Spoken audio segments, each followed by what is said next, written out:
How in the world do we train? We can get really lost when it comes to endurance training or performance. So today we're going to break it down. We're not going to get lost in all the details. I'm going to give you my conceptualization of training that I've used for decades in coaching, college, and elite runners at the highest level. I call it build, maintain, and connect.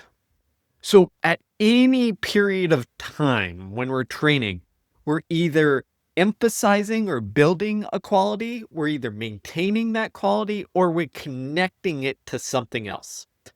Now, often when it comes to running and training, we get lost in these arguments over what zone should I train to? Should I do high intensity interval training or threshold work or double threshold or what have you? And here's the truth. You need everything, okay?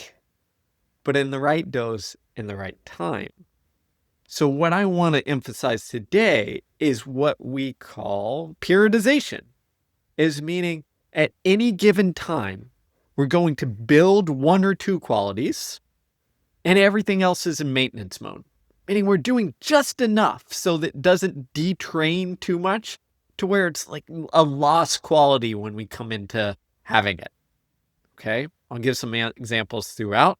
And the last part is we connect it. So let's dive into this really quickly and give you some insight that might help you. Building, what does that mean? It means we're trying to progress that physiological capacity or that speed or endurance capacity. We're trying to improve the thing. What that means is we need to embarrass the body.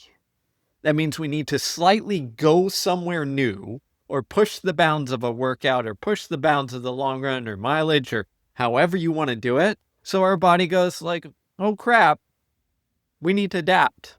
Next time we need to be a little bit stronger. The next time we need a little bit more mitochondria to deal with the things, the byproducts, to get some more oxygen, all of that stuff.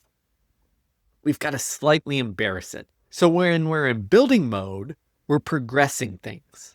In the simplest way, this is increasing your base mileage when you're in that foundation or base phase, where you're going from 30 miles a week to 35 to 40. What are you building?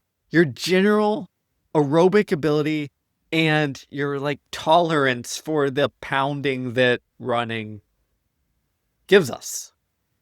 That's what we're building. In workouts, what we're looking at is we're progressing the intervals or the threshold runs. Now we can do this in a myriad of ways. I'll outline this in another video because I think there's 50 billion ways, but we can increase the volume of it, the total reps that we're doing. We can lengthen the interval itself, going from 400s to 600s. We can do the classic, just try and run the 4 by mile repeats faster. We can shorten the recovery, but generally over time, maybe not every time you do this workout, but every couple times, is you're progressing things to adapt. You're challenging the system in some way. Often this occurs naturally. You just run a little bit faster because you've done the mile repeats for 3 weeks in a row or whatever have you. But what we're trying to get at is we're pushing the bounds of the system. Now the key is here is that for most people, you can only build essentially maybe 2 things at once. Sometimes we can get to 3, but most people are pretty safe on we need to build 1 or 2 things at a time.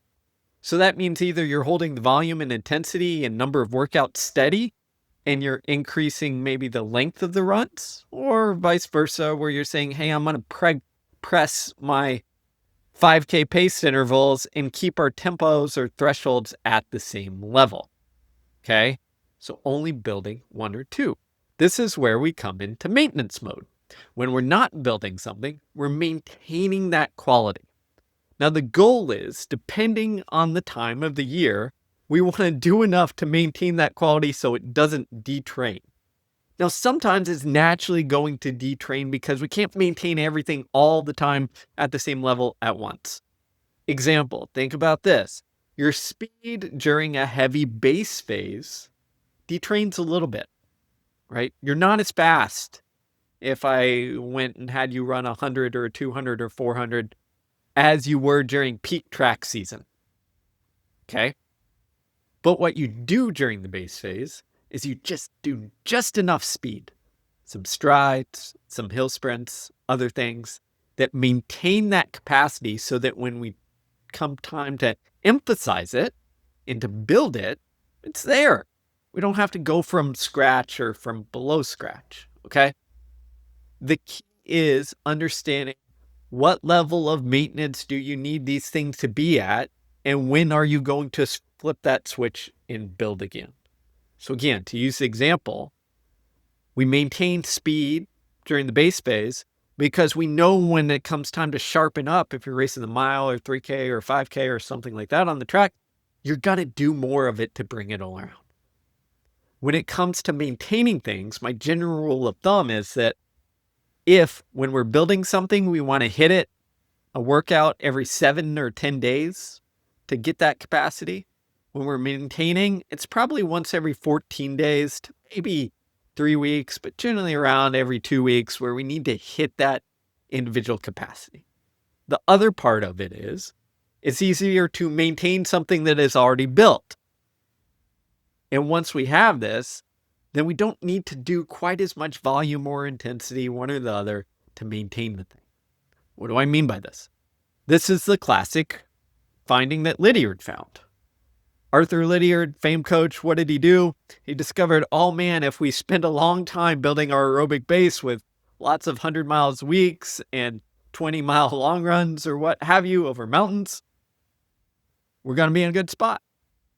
But what's often forgotten, and the reason the weekly long run sticks around to this day, is that Lydiard found that when he switched, and in Lydiard's original work, he switched from 100 miles a week of all easy, steady work to hill phase, but then eventually, originally it was 5 days a week of intense training, intense intervals. He found that he kept that weekly long run, they would maintain their aerobic ability. Now, in modern times, we're not going to do 5 days a week of interval training unless you're crazy or doing some sort of Igloi adjusted program.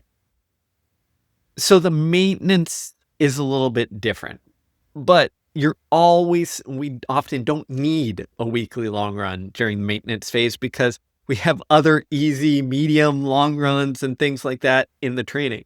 So the balance shifts a little bit. But think about it as it's easier to maintain something once we've built it up.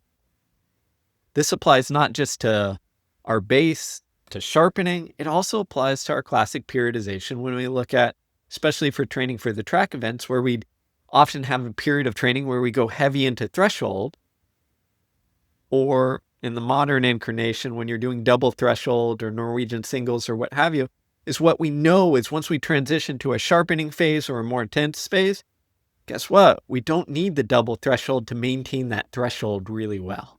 We need it maybe once every 10 days, sometimes once every 2 weeks, depending on the event. So again, building, emphasizing, pushing the boundaries, maintaining maybe about 60 to 70% of volume will get you there. So if you're used to doing a 6 miles worth of threshold work, you can do 4 miles and probably be okay. This is where I like to use combo work to maintain things, sometimes like 4 miles at threshold, followed by 6 by short hill sprints. What are we doing there? Maintaining threshold, maintaining pure speed. We've done it both in the same workout. Maintenance done for the next 2 weeks or so. Okay. So building, maintaining. What's the last thing? Connecting. Connecting is this. I'm trying to explain this in the simplest way possible. We have, if you think of training, we have almost like this kink in the pipe system that goes on. So think of it like this. If I know for my race that I need to do a workout like 5 by mile at 5:15 pace. Okay, let's say that's the workout with 3 minutes rest. We'll just throw it in there. And that's going to allow me to run, I don't know, my 8K at 5:15 pace or 10K at 5:15 pace. Just go with it. I'm pulling this out of my head on the fly. If I know that's the key workout, that if I do that, I'm going to be in a good position to do that. And at the beginning of the year, I can only run those 5 by mile at 5:30 pace. Somewhere along the way, above or below on the speed or endurance, we're going to have kinks in the pipe, meaning the water is not flowing through because we are not fast enough or do not have the endurance capacity to handle it. Now I want you to start at that 5 mile at 5:15 pace at the top, and then let's go down the speed and endurance side. Let's say, hey, I need to run 5 by mile 5:15 pace. Can I run 6 to 8 800s at 2:30? Maybe you can. If you can, then that tells you your direct speed is not a problem. Okay? Because if you can run those 800s at 2:30, then 5:15 pace is 2:37 and change per 800. The problem is not the speed. But maybe it is. Maybe you can't. Let's go down a ladder. Maybe you can run those, maybe you can't run those 6 by 800s at 2:30. Why not? Maybe it's the speed side. Can you run 400s, 10 by 400 in 68? Can you run 16 by 200 in 32? Can you sprint a 26-second 200 or whatever it is? Again, pulling numbers off. But you can see as we go down the numbers on the speed side, chances are there is a kink in the pipe somewhere. And if it is, hey, I can't do any of these things, maybe it is literally your base pure speed is not fast enough so that you don't have a gap at every level going up. Maybe it's that you have really good base speed, but once you get around mile pace and you're running those 400s, you don't have that anaerobic ability to tolerate everything that is building up, so you can't extend that a little bit. So your kink in the pipe is going from 400s at 68 to 800s at 2:30 or whatever have you. We can go the other direction as well. Again, 5 by mile, 5:15 pace. Can you run 7 or 6 or 7 mile tempo at 5:30 to 5:40 pace? If you can't, maybe your threshold level isn't good enough. Can you do a long steady run, a 10 mile at 6-minute pace? If you can't, maybe your general economy plus fueling plus ability to cruise on a slow twitch muscle fibers isn't good enough. Maybe you fall apart in that 10-mile run, not because of fatigue, but because 10 miles is a really freaking way and your longest run is only 11 or 12 miles. And the kink in the pipe is the actual physical endurance. The point is this, is when we're thinking about how we decide what to build when, part of it is where are the weak links? Where is the kink in the pipe? What do you need to develop robustly so when it comes time, you can progress through that as you add that training in? This is why we often start with a very large base for high school or college kids who haven't had a lot of aerobic training, right? And it's almost all easy running. The reason we do that is because the kink in the pipe is often the aerobic side, and it's general endurance, especially for high school kids who are new. So we spend a lot of time there because I can take that high school kid who's young, fresh, and it's got some nice fast twitch fibers and just throw them into intervals and they'll handle it relatively well for fast stuff because they're a young kid. Now it reverses maybe as we age. When we have a lot of miles under us, our aerobic system, our base is so freaking big. We don't need to spend months doing the traditional linear 100 miles a week. We jump straight into, okay, we need some hill sprints. We need some reactive training, maybe even some strength work. We need some hills because we got to build this capacity up because we know the weak link is, hey, I got to build my ability to recruit those fast twitch fibers to have that speed. So when I start to do that threshold work or the specific 10K or half marathon or 5K work that you're training for, like I've got enough speed gap that is there. Okay. The other part of it is this. Okay. So we talked about the individual where your weak link is. The other part is time horizon and interactions. What do I mean by this? Again, going back to Lydiard, his great breakthrough was realizing, holy crap, it takes a long time to develop all of the aerobic system, both enzymatically, structurally, all the things in between. It takes longer. It just does. On the flip side, Lydiard and others realized hey, I can get relatively sharp really quickly. Give me 6 weeks, hammer it out. Maybe we don't get our full sharpness, but we can get pretty dang sharp. So we realized the time horizons generally are quicker. Now, alternatively, the time horizons on, let's say we're trying to make some biomechanical change that ties into muscle fiber recruitment and all of these things that tie into economy, that's going to take a really long time, especially if our neural patterns are really freaking ingrained. Time horizons expand. So understanding the time horizons of different things, of general endurance, of threshold training, of that sharpening or quote anaerobic work, of specific endurance, understanding those is important. And again, it comes down to the individual. What do I mean by this? We have fast and slow responders to some things. Some people, you give them some threshold work and their threshold goes through the roof.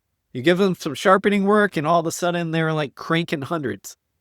Other people, it takes time. Okay. How do you determine this? Through experience, trying things, seeing how they respond, and also tending to ask them what they like to do. Because we tend to respond well to the things that we like to do, or we tend to like the things we respond well to, however you want to say it. Okay. That's how we look at it. And all we're trying to do is work backwards from the event demands and our individual abilities and saying, this is the goal. This is what I'm trying to accomplish. That's the destination. How do I create the map to get there? And the map is simply deciding, when do I build the thing? When do I emphasize the thing? And then how much does it take to maintain it? And again, the race distance will change, right? So think of it like this. For a marathon, you want to build general endurance and some general speed capacity first. And then you're going to use the threshold actually as not sharpening up or whatever have you. It's like, I need to improve my half marathon time first, get that half marathon time before then focusing on extension or specificity towards the marathon during the last 6 to 8 weeks of the training block. That is different, and it has a different role than if I'm training for a 10K, for example. So in the marathon example, the threshold work served as like the speed support, the kink in the pipe, a level down from marathon pace. If I'm going to run 5:30 pace for my marathon, I better be able to run 5:10 to 15-ish for my threshold work. If not, good luck. You need the gap. And then we need to work on the fueling and extension to make sure that we can handle that 5:30 pace through the thing. If I'm running a 10K, guess what? The model on building the thing up differs slightly because now that threshold work becomes like the aerobic support. Okay, we still do it before we go into sharpening, but now it's supporting us from the like endurance side of, I don't need necessarily the gap between my half marathon and marathon. Now I need to understand that like the threshold work supports the 10K paced work, which is faster. Hopefully that makes sense, but it gives us the ability to run at 10K pace without lactate going through the roof from the get-go. We have a steady, gradual rise because our threshold is so high. The point is this, is when you build things, when you maintain things, we'll switch. But if you keep this idea in mind of, when am I building things? That means progressing things in a direction that stimulates me to adapt, means figuring out how much we need to maintain, what is the dosage, and then constantly evaluating, where is the kink in the pipe and has it changed? And does that mean I need to be responsive to change my periodization as we're going along? There you go. Build, maintain, connect, progress, however you want to say it. That's what we're looking at. Hopefully that didn't confuse you too much. Hopefully it gives you some insight. on how to look at training through a different lens that is not purely physiological, not purely mathematical, but a theme for understanding of, okay, how do I know when to emphasize different things? With that, I hope you enjoyed it. Please subscribe, like, share, comment. I want to hear from you. Let me know what other videos you want. Until next time, everybody, thanks and take care.